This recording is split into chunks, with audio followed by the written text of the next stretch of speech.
মাথা গোঁজার কোনো ঠাঁই নেই। খাবারের ভীষণ অভাবে কোনো রকমে একবেলা খেয়ে না খেয়ে জীবনযাপন করছে। অনেকে ঘাস লতাপাতা খেয়ে থাকছে।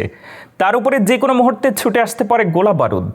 এমন যুদ্ধবিধ্বস্ত রক্তাক্ত প্রান্তর ফিলিস্তিনের গাজা উপত্যকা এখন যেন এক সাক্ষাৎ মৃত্যুপুরী। দখলদার ইসরায়েলের টানা 18 মাসের আগ্রাসনে সেখানে শহীদ হয়েছেন 60,000-এরও বেশি ফিলিস্তিনি, যাদের বেশিরভাগই নারী ও শিশু। আহত ও পঙ্গু হয়েছেন প্রায় 1.5 লাখেরও বেশি মানুষ। অন্যরাও এখন ধুঁকে ধুঁকে মরতে বসেছেন বর্বর ইসরায়েলের টানা অবরোধের কারণে, প্রয়োজনীয় খাবার পানির অভাবে। এমন অসহায় শিশু ফিলিস্তিনিদের মুখে দুমুঠো খাবার তুলে দিতে এগিয়ে এসেছে জাকাত ওয়েলফেয়ার ফাউন্ডেশন নামে বাংলাদেশের একটি মানবিক সংগঠন। في يوم الجمعة المبارك في تاريخ 25 إبريل تتشرف مؤسسة الطيبة الخيرية بالتعاون مع مؤسسة الزكاة بتوزيع أكياس طحين على الأسر الفقيرة في قطاع غزة تحت إشراف الشيخ نعيم حسن الطيب। সুদূর বাংলাদেশের এই সংস্থাটি সম্প্রতি খাবার বিতরণ করেছে নিরীহ গাজাবাসীদের মাঝে। গত 25 এপ্রিল মিশর সংলগ্ন রাফা সীমান্ত এলাকায় প্রায় 2 শতাধিক ফিলিস্তিনি নারী শিশুর মাঝে এই রান্না করা ও শুকনো খাবার বিতরণ করে জাকাত ওয়েলফেয়ার ফাউন্ডেশন। তাদের বিতরণ করা সেই খাবার পেয়ে যার পরনাই খুশি ফিলিস্তিনিরা। দোয়া করেছেন প্রাণ ভরে।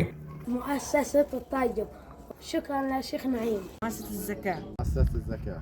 شكرا مؤسسة الزكاة. شكرا مؤسسة الزكاة. شكرا مؤسسة الزكاة. شكرا مؤسسة الزكاة.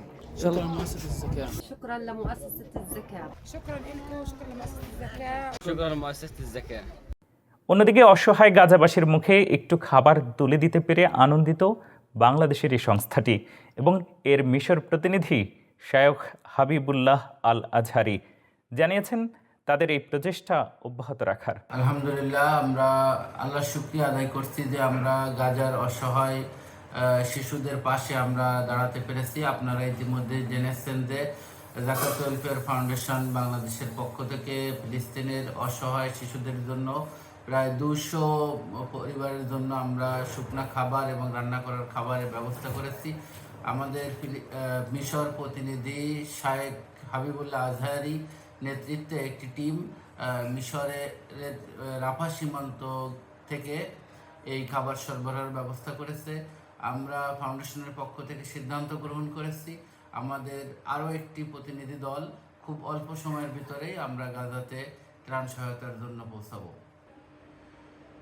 দিনদার মুসলিম ভাই ও বোনেরা, বাংলাদেশ সহ সারা পৃথিবী থেকে যারা আমাদেরকে দেখছেন, আসুন জাকাত ওয়েলফেয়ার ফাউন্ডেশনের মাধ্যমে অসহায় ফিলিস্তিনি নারী ও শিশুদের পাশে আমরা দাঁড়াই আমাদের সাধ্যের সবটুকু দিয়ে।